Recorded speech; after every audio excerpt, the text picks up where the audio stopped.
One of my biggest aha moments in this class was realizing how much a student's environment outside of a school shapes their experience inside of the classroom. I came in thinking I had a decent understanding of diversity and equity, but through the readings and videos, especially the book, Start Where You Are, but Don't Stay There, I started to see that equity isn't just about being fair. It's about actively removing barriers so every student has a real chance to succeed. When we looked at socioeconomic status, I had to face how often school assignments are designed with unspoken assumptions like expecting every student to have internet, craft supplies, or even a quiet place to study.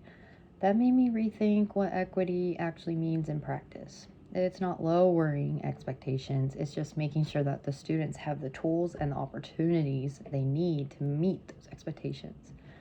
The cultural exploratory activities and community engagement piece really drove this home for me. Hearing directly from people about their school experience made me realize how much representation and respect matter in everyday teaching. Something as small as pronouncing a student's name correctly, or even including a book where they see themselves or their family reflected, can change the way they feel in a classroom. Another major aha moment came when we studied the power and privilege. I used to think of these as like abstract, but now I understand they operate on personal, interpersonal, institutional, and obviously cultural levels. They show up in ways that we might not always notice. Privilege is often invisible to the people who have it, and oppression is more than just individual prejudice. It's prejudice backed by institutional power.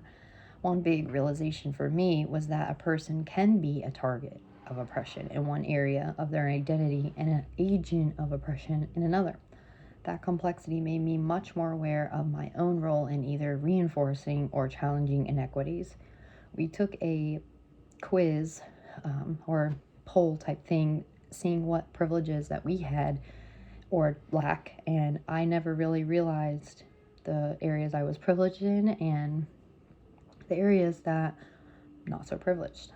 I just thought myself as a privileged person, but after reading and doing all those activities, I learned to give myself a little bit more grace, and that really helped shift my perspective. Being aware isn't enough, it's about taking action, even in small ways, like speaking up when someone uses a harmful stereotype or advocating for school policies that give students equal access to resources. A simple thing that should be done.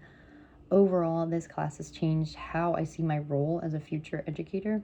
I'm leaving with a commitment to build identity affirming classrooms, spaces where every child feels safe, valued, and celebrated for who they are.